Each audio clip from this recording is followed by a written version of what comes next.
About 90 cars and trucks have gathered at Martinsville, Virginia, but right now the weatherman is calling the shots, and one man, Ernie Irvan, is trying to steal the show on NASCAR Today.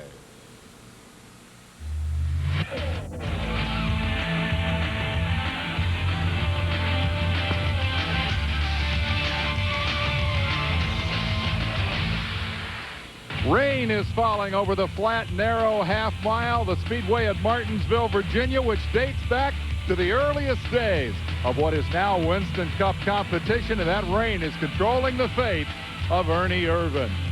Hello, everyone. I'm Dave Despain. Welcome to Martinsville, Virginia. Welcome to NASCAR Today, live on ESPN. I hate this stuff. Boy, we've seen a lot of rain since Indianapolis. Today, the rain has even more impact on the setting here at Martinsville than it does on a normal Cup weekend, and that is because of the headline story, the thing that brought many of these people to Martinsville here on Saturday, the impending Goodies 150 truck race, the run-up to the Goodies 500 tomorrow. The NASCAR Super Truck by Craftsman Series, supposed to mark the return to competition of Ernie Irvan, but there is a complication, and that is the weather, and we'll get into the details of that. Well, let's take this story in order. Let me first take you back to the press conference that was held on Tuesday in Charlotte.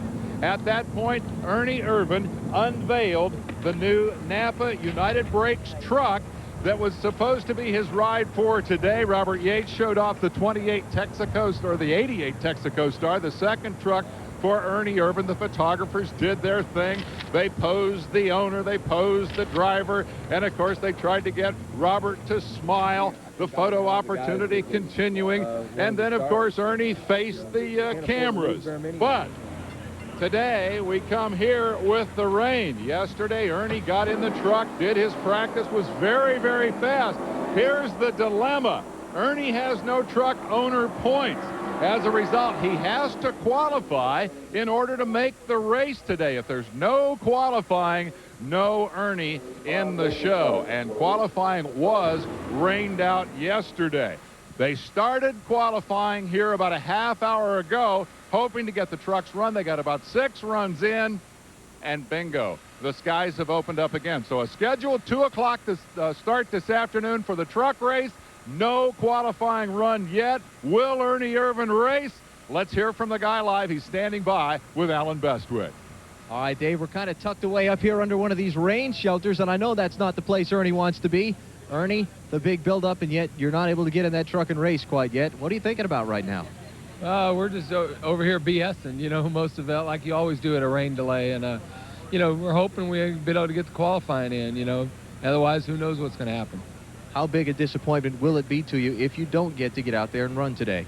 Well, I mean, it's going to be a major disappointment, but, man, I've been waiting a long time for this deal, you know, a year and about a month or two, and, you know, there's always next week, you know, that's the thing about racing. Now, if you do, a lot of folks said you were flying in practice yesterday and might be a threat to win the pole. What do you think?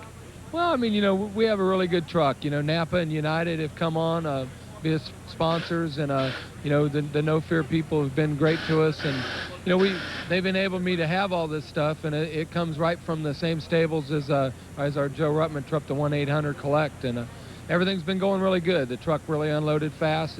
We tested here, and you know, Larry McReynolds told us a excellent setup for here, so I got a little bit of advantage. All right, last quick question. Are you feeling, because the truck's running so good and you're running so well, a little pressure to prove yourself too quickly? Is there a danger of that creeping into your mind? No, really. You know, I'm gonna just do the job that I know I can do, and you know, if that's to run 10th, I'm gonna try to do that. If it's to win the race, I'm gonna try to do that. But I'm not gonna try to push it any harder than I feel like I can. All right, Ernie, good luck. We hope the weather breaks for you. Ernie Irvan, hoping we can shake these umbrellas and get him in that truck out on the racetrack, Dave.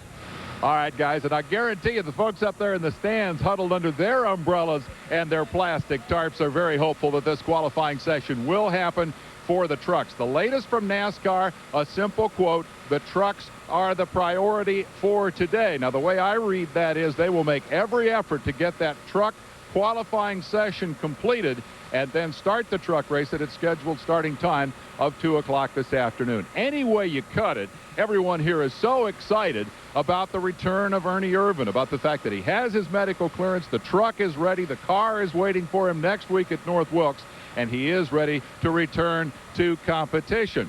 One element in that, the reaction of his fellow competitors. What are they thinking about Ernie's return, acknowledging the fact that he's going to have to get out there and race with one eye? We asked a couple of them. I think the biggest thing he's got to overcome, and us as competitors, I got to get confidence that he can race me and not run over me, and he's got to get confidence that he can race with people and not get in trouble. I fooled around with Ernie a little bit doing some testing. Ernie can drive with the best of them right now.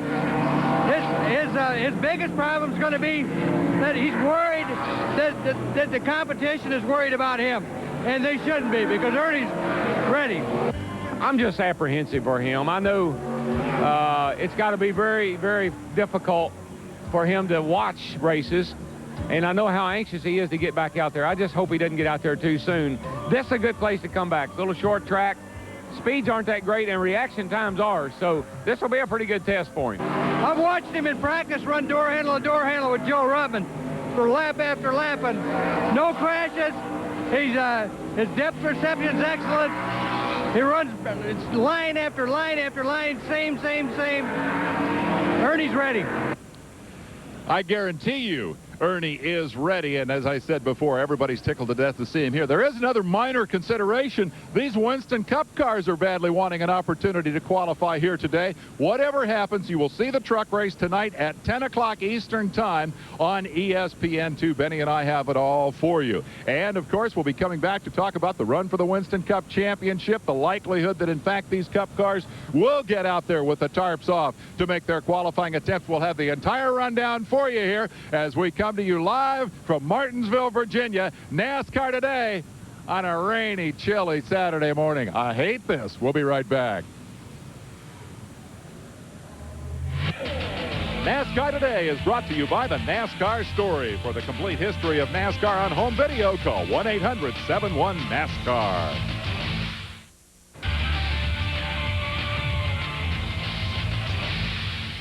We're back. We're live. We're wet. I've got an umbrella, but not a jacket. Bestwick has a jacket, but not an umbrella. At the end of the half hour, you decide which of us came better prepared. The drivers are pretty much all huddled away in their transporters as far as the Winston Cup guys are concerned, awaiting the outcome of the decision about their qualifying effort. Alan's tracked one of those guys down. Who you got over there, Alan?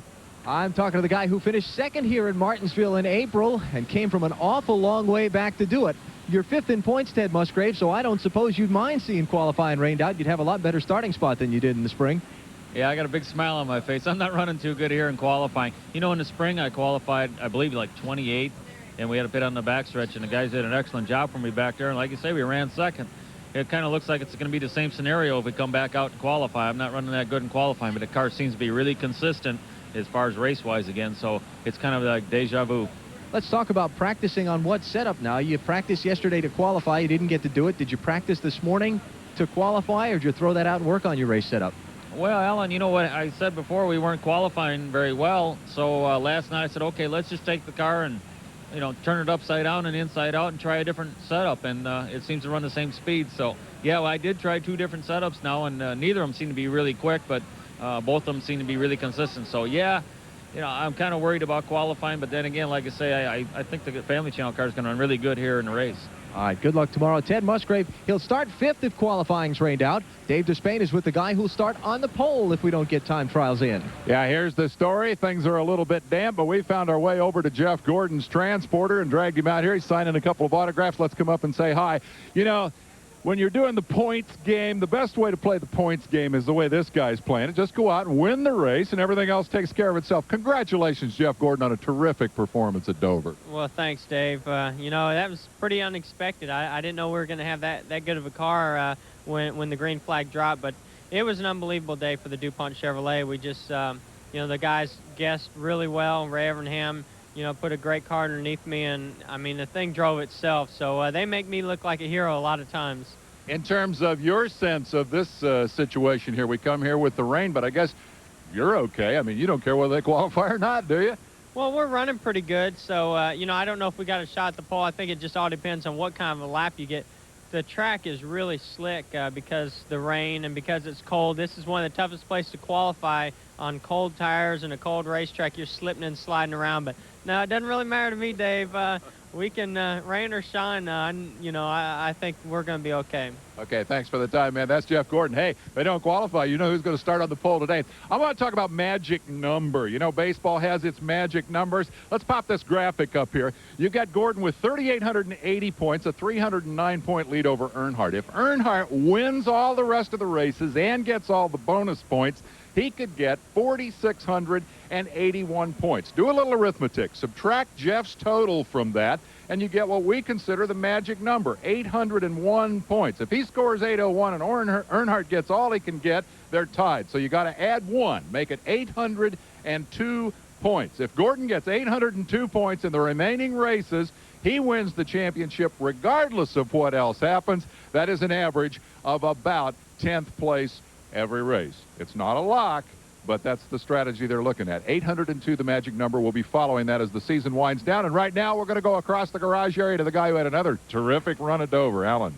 Despain, I got an umbrella, so you can't use that one on me anymore. And we're with a guy who had a great run at Dover, like you said. Bobby Hamilton, second place, your best career finish. Things are coming together for this team. How do you feel about the momentum you're building now? I think it's going to be good, Alan. You know, we had talked earlier about the halfway mark of the season, and we figured a couple of races would be actually better than what they was, but things happen in the pits. We've been up a couple of fenders and things like that caused us, but we're pretty excited about the remainder races. Talk to me about your car in practice here. A lot of folks said you're running really well and have a shot to start up front if we qualify. Right, if we qualify. That's usually our luck. You know, it'll rain when we run good, but we tested here at Martinsville a couple of weeks ago, and our race runs were really, really good. So if we don't get to qualify, start them by points, that'll put us 12th, and I think we got a real good race car for them. And you will be on the front stretch pit. That won't hurt anything either. Good luck tomorrow. Bobby Hamilton looking for a good qualifying run and a good run tomorrow, Dave. I've moved next door to Gordon's house to Dale Earnhardt's place to see if he might want to come out and have a chat. We'll get in a quick commercial break before we do that. Hey, seems to me the best thing in the world for Earnhardt would be no qualifying. You know what happens when he tries to time trial. We'll be back to see if we can talk to the 7-time going for 8 champion right after this.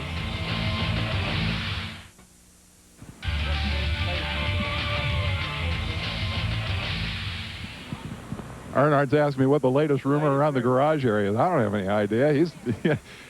Let me ask you something. You're asking me what Wonder Boy had to say. Weren't you up there in the front watching our television show? You know, we're live on ESPN every Saturday morning, 11 o'clock. Yeah, check this out. It's a pretty good show. I was negotiating a contract with somebody. I don't doubt that a bit. I think what did the little boy have to say? He said that he thought that the crew did a great job and gave him a good car at Dover, and all he had to do was go out and cruise around, and they didn't expect to do that well. And now he doesn't care whether we qualify today or not because he's going to start up front if we don't. That's right. I tell you, he run really good up there. His car was real strong. And then he runs strong all year. You know, we've had some bad luck, and he's had great luck. And won races. He's had 6 races. We got 3. So he's making a statement. Good racer. Seems to me like the best thing that could happen to you today would be rain out this qualifying deal because the way qualifying usually goes for you. That way you can just start up front, not have to worry about it, huh? I don't know about that. I got a chance to sit on the pole. Got a good race car. We run like a 28 in practice yesterday afternoon, and on several lap tires today, I run like down in the 40s. Whoa. Wonder Boy's here. I hear him talking about me. You talk like a little girl. What? I'm sorry, man. I'm just not as big as you. Not as big a man as you. The first year he's in races, or second year he's in races. He didn't have a girlfriend with him, ever. I watched Jay Leno, too. I saw Leno.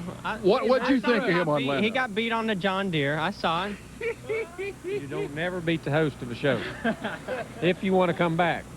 You're not hosting any shows this year, right? No, now I get to go back, to the Tonight Show for a rematch.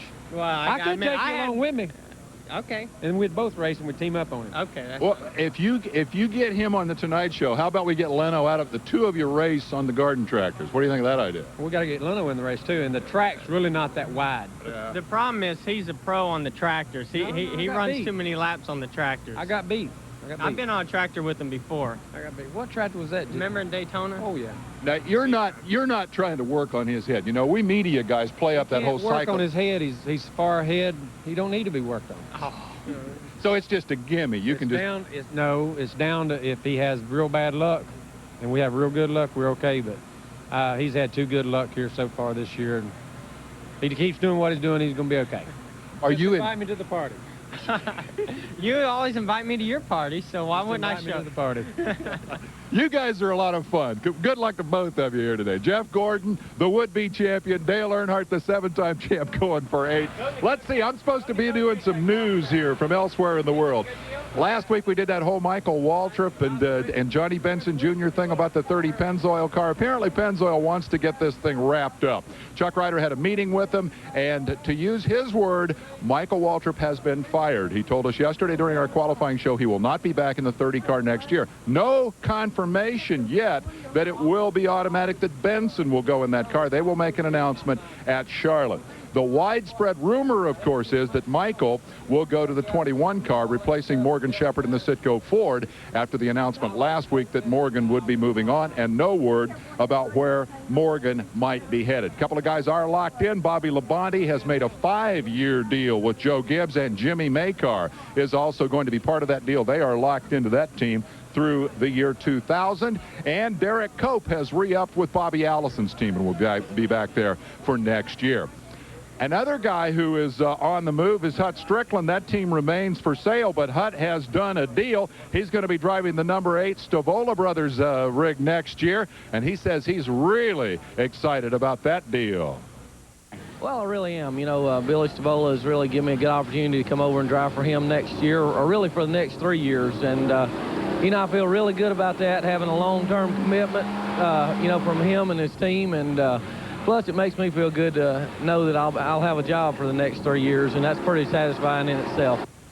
Now, the significance, I think, in that is a 3-year deal for a team that needs a sponsor, and some had speculated might not even be back. It appears obvious to me that they've got a sponsor in place, and we look for an announcement very soon on that as well. Yes, it's raining. Yes, it rained yesterday. NASCAR seized the opportunity to do another rain tire test, the very same tires that they tested at Watkins Glen on the road race course. And Terry Labonte took him out, made a few laps here yesterday, actually in the middle of a downpour. It was pouring rain, and he said they didn't hook up very well. It was about a 70-mile-an-hour lap compared to whatever they run here, 92 or something, I guess, for qualifying. Now, there are other changes coming on pit road for this weekend, assuming the race runs, and we always assume the race will run. We told you last week about the 2 air wrenches over the wall instead of 3 situation, and Alan's done a little homework to tell us what that might result in terms of pit stops. Alan?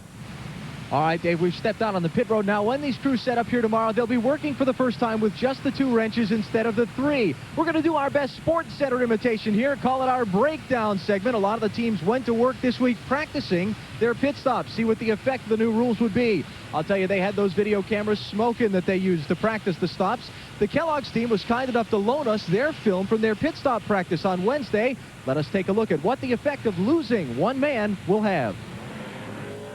Let's compare the effect of the new rules with a pit stop from last weekend's race at Dover using 3 air wrenches and one from pit stop practice Wednesday using only 2. See the man on the left front? He's already loosening those left side lug nuts while they're just getting to the right side of the race car. While they loosen and remove and replace and bolt on those tires, he's already got all the lugs off both the front and rear wheels. So they end up waiting for the jackman to get around to the left side of the car. Then they just pull the tires right off, bolt the new ones on. Pretty quick and clean. The jackman, the key in the scenario with 3 air wrenches. There goes the car down and away.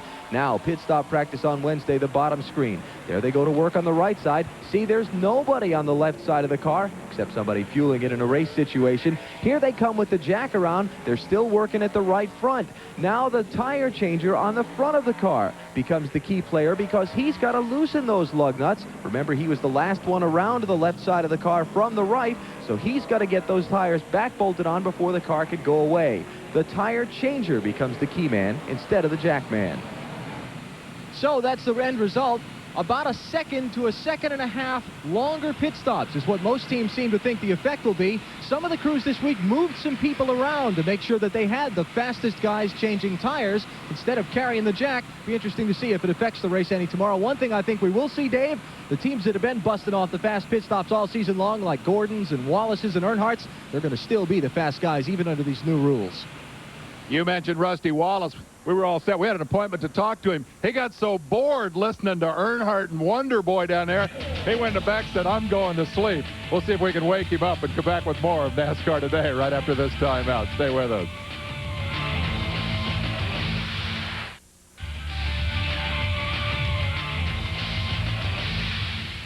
The Miller Genuine Draft colors have been pretty prominent here at this racetrack over the years, and Rusty, yeah, like I said, he got a little bored listening to the other two guys down the road, but you've been in that situation before, battling for a championship, and if they ran all the races at Martinsville, you'd be in that situation again, wouldn't you? You run 3 in a row, 4 out of 5. That's a good place for you. Well, yeah, I mean, I never thought I'd win 4 out of 5, you know, but it's a fun track. I grew up on the short tracks. I enjoy running here. I've always had a good time in Martinsville.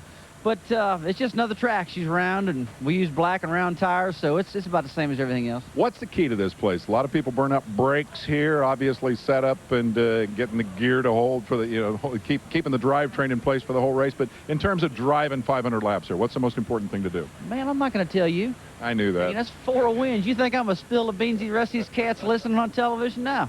Forget it. Ask another question. All right, let's see. If you were Dale Earnhardt, what would you be trying to do to Wonder Boy's head to figure out a way to pull out this championship? You've been there. You won it. I'd go to his engine guy, and I'd get him to knock an extra 10 degrees of timing in the motor and give him about an extra 20 grand to do that, you know. I'm gonna go down and see if he got that tip. Good luck here, man. Appreciate you waking up from your nap and coming to talk to us. Yeah, that's a real important deal, you know? Yeah, right. That's Rusty Wallace going for his 4th in a row here this weekend. One more element in this Ernie Irvan story this weekend, the reuniting of Irvan and Larry McReynolds, his crew chief, who, you know, was a crew chief on the car when he was hurt and has been waiting for his return. They did a test session 2 weeks ago at North Wilkesboro, and Larry said, you know, that was when I knew that Ernie Irvan was back and ready.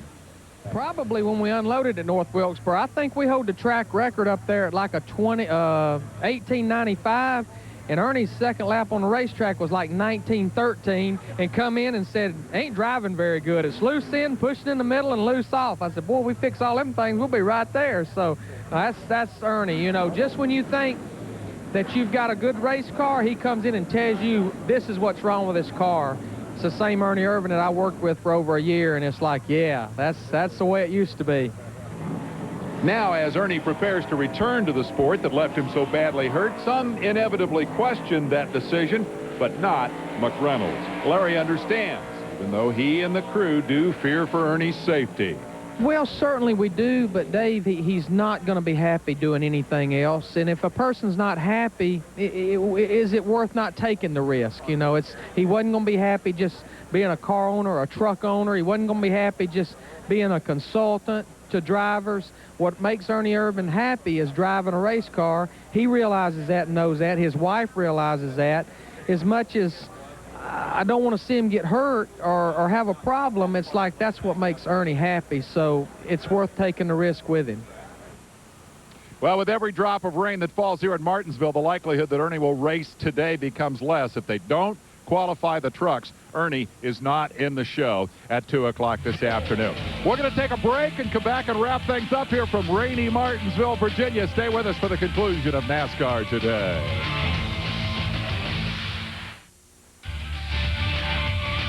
Earnhardt and Gordon have stolen our show. We have 51 seconds left. Alan, I'll give you about 20 of it to give me your final take on the truck race here this afternoon. Well, Dave, I don't want to get lost in all of this excitement about Ernie Irvan coming back. The fact that we've had some whale of great finishes in the truck races this year, and we've got a heck of a championship race to be decided today, too. Forgotten man, of course, in all this is Joe Ruttman. He drives Ernie Irvan's truck, and he's got a real shot at winning the title. You'll see the race tonight at 10 o'clock on ESPN.